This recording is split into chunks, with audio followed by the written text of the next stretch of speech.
ॐ नीलाद्रौ शंख मध्ये शतदलकमले रत्नसिंहासनस्थं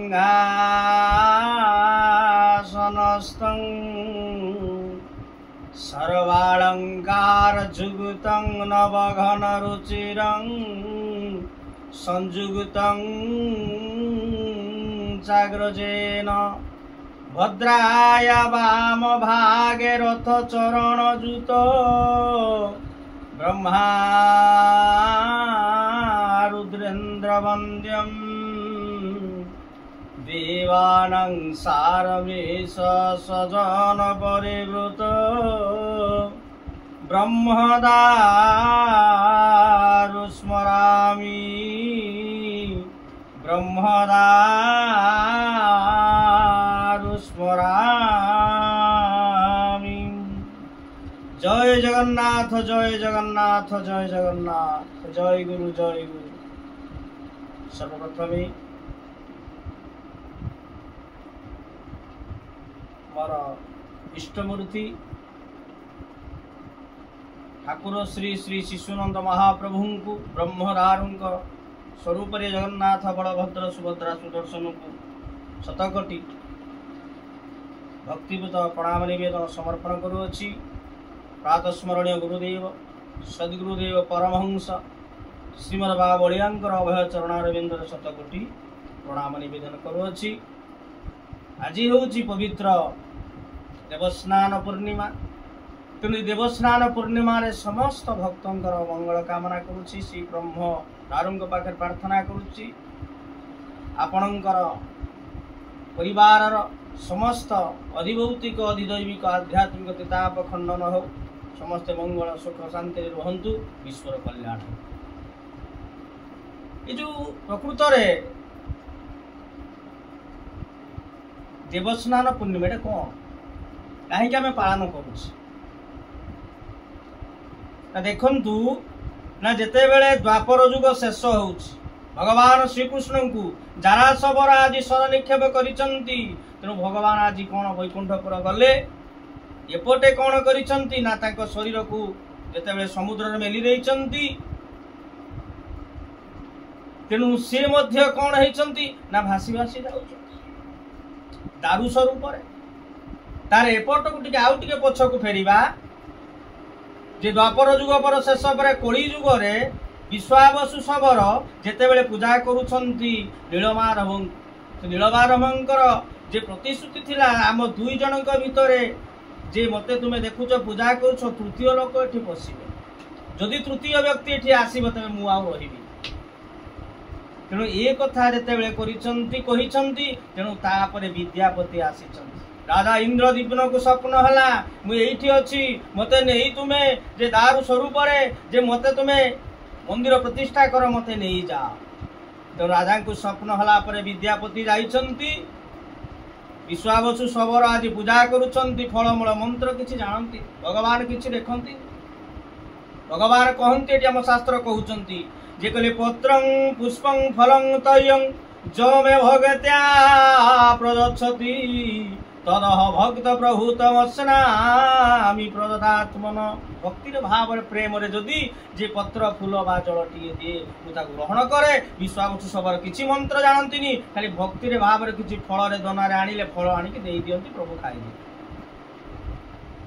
तेणु यही भाया चालू चालू कौन होती ना विद्यापति जे आसिले ललिता संगरे जे प्रेम वार्ता आलाप होती। तेणु सी बापा पाखरे पुणी जाई से नीलमाधव को दर्शन करिसेंती नीलमाधव एठु जाइछंती। तेणु प्रभु आज एठी द्वापर शेष पर जेतबे जाइछंती बागीरे जे लागिछंती दारू ब्रह्मर उपरे। तेणु सेपटे कौन होइछ राजा इंद्रदीपन को स्वप्न हला तेणु दारू को आनी जे मूर्ति स्थापन करू। हम भागवत एठी कहउचंती भगवान कोउठी अछंती ना भक्त से कहउचंती जे काष्ठ पाषाण तरु तृणे बसंती शरीर प्रमाणे गोविंद गोविंद गोविंद पदु गलुची मकरंद ସେ ମକରନ୍ଦ ପାନ କରି ଆନନ୍ଦେ ବୋଲ ହରି ହରି ଆନନ୍ଦେ କବାର ହରି ହରି ବୋଲ।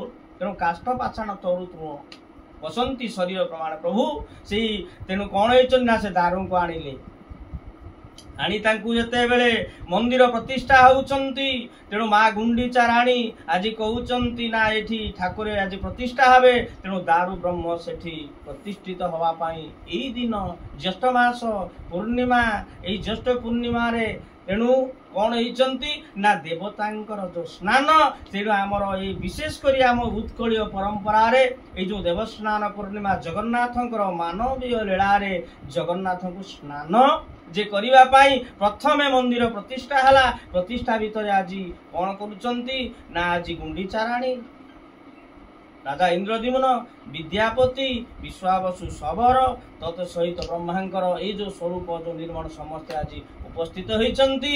ତେଣୁ ଶେଷରେ କଣ ହେଇଛନ୍ତି ନା ଏଇ ଦିନ ଏଇ ଜ୍ୟେଷ୍ଠ ମାସ ପୂର୍ଣ୍ଣିମାରେ ଠାକୁରଙ୍କର ସ୍ନାନ ପୂର୍ଣ୍ଣିମା ହୁଏ। ପ୍ରଥମ ପ୍ରତିଷ୍ଠିତାଙ୍କର ମୂର୍ତ୍ତିକୁ ଆସି ତାଙ୍କୁ ବିଭିନ୍ନ ପ୍ରକାର ସ୍ନାନ ଶୌଚାଦି କରାଯାଏ କରି ପୂଜା ମନ୍ଦିର ପ୍ରତିଷ୍ଠା ହୁଏ।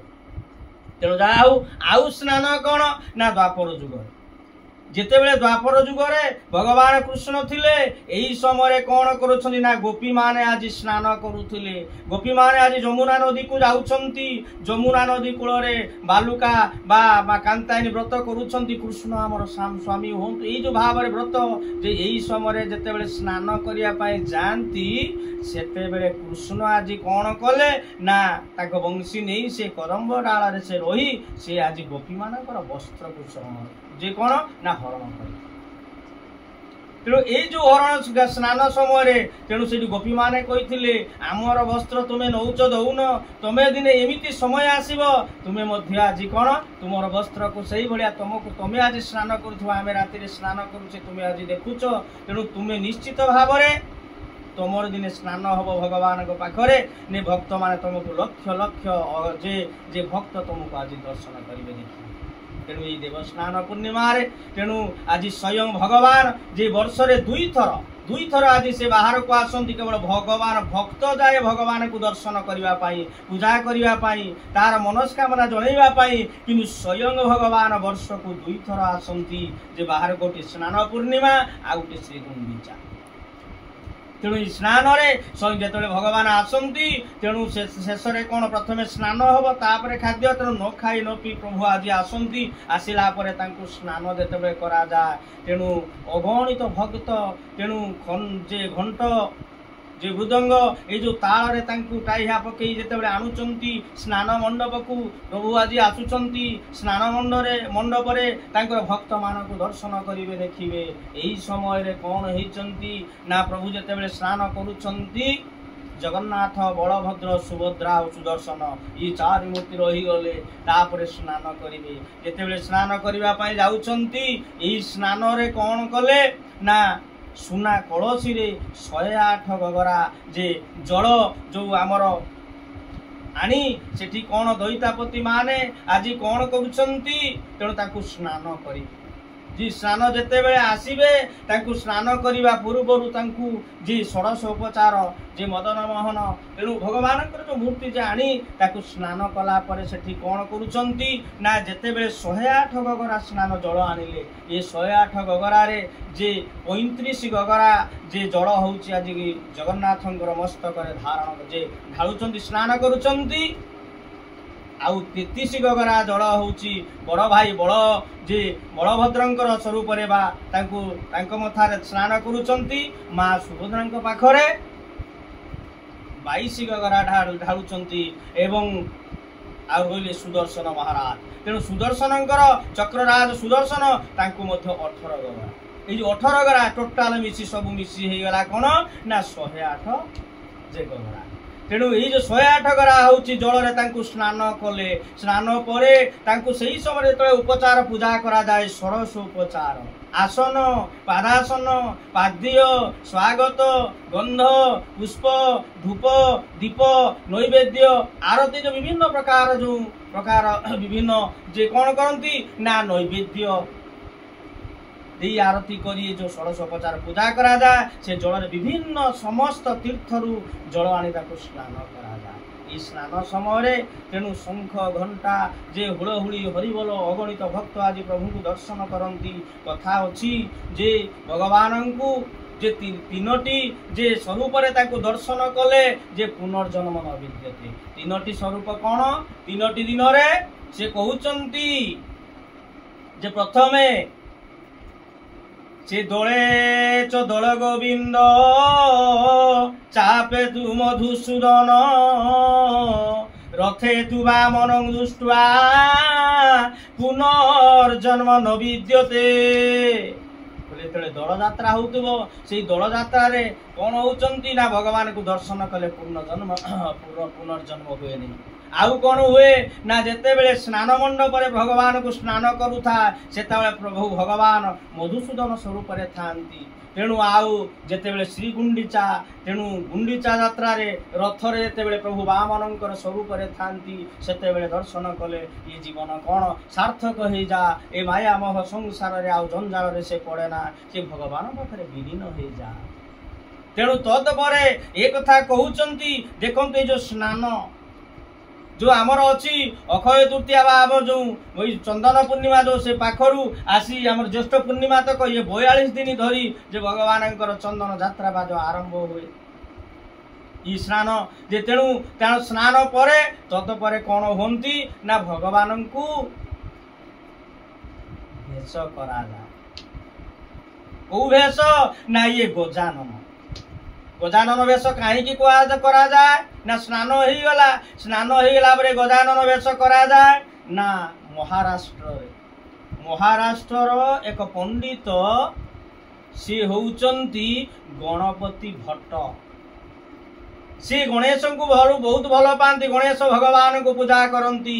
सी जेते बेले आसीछंती पुरी आमर जगन्नाथ को दर्शन करने जगन्नाथ ठीक स्नान पूर्णिमा दिन तार पूर्व दिन से देखीदेले भगवान ये तो दुईटा आखि अच्छी आखि पता नहीं जे कान नहीं हाथ नहीं खंडिया हाथ अच्छी तेणु ये कथा नाक अच्छी नाक पुड़ा ना ये जो विभिन्न प्रकार लीला देखिकी से कहले ये कौन ठाकुर ये गोटे देवता या ये कौन सब खाती कहीं कौन भगवान पाखे ये से प्रकृत ठाकुर नुह ये मो गणपति नुह देखिले चारिआडे मंदिर भितर बट गणेश गणेश का मूर्ति देखिले समस्ते अच्छी विभिन्न स्वरूप कहा जे कहीं खाऊना प्रसाद खाऊना तो सी तार किसी कान हाथ किसी नहीं से देखी पारुनी देखुची कौन। तेणु ये जो कथाटी देखला मन ठाकुर प्रति अविश्वास है। गणपति भट्ट फेरी आसी कौन करुचंती ना रही गले 18 पाखे से जो रही यही समय कौन करुचंती राति रे शोईचंती।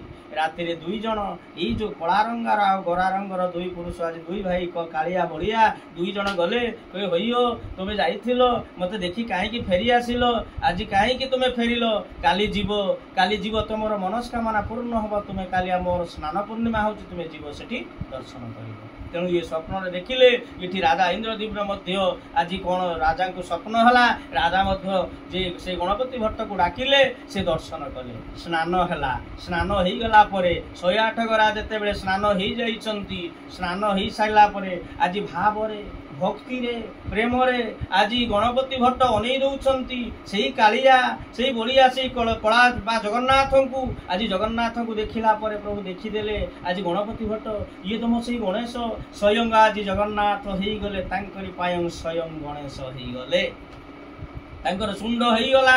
तेणु ये भाव तन्मय अनैचंती प्रभु ये की रूप काली तो मुझे देखिली किसी ना मन जो भावुले। तेणु भगवान आज चिंता कले मोर भक्त मते से चिन्ह पारुनी तेणु भगवान ताकू दर्शन देले से कालिया ठाकुर आज जगन्नाथ जगतर नाथ जगन्नाथ सी आज देखुंट कहले बाबा रे तुम्हें मुई तुमर से जो गणपति मु हूँ सबू से भागवत कहती जे तू जेबे एक भावे भाबू ए घर संसार तरीबू तू जेबे एक भावे मु ମୁଁ ହଉଛି ସେଇ, ମୁଁ ହଉଛି ଜଗନ୍ନାଥ, ମୁଁ ହଉଛନ୍ତି ବିଷ୍ଣୁ, ମୁଁ ହଉଛି ନାରାୟଣ, ମୁଁ ହଉଛି କୃଷ୍ଣ, ମୁଁ ହଉଛି ରାମ, ମୁଁ ହଉଛି ସବୁ ସେଇ, ମୁଁ ହଉଛି ଗଣେଶ। ତେଣୁ ତାଙ୍କ ପାଇଁ ସେ ଗଣେଶ ହେଇଗଲେ, ତାଙ୍କ ଭଗବାନ ହଉଛନ୍ତି ରାମ ହେଇଯାଇଛି। ଏଇ ଯୋଉ ବିଭିନ୍ନ ପ୍ରକାର ବେଶ ଭଗବାନ କହୁଛନ୍ତି।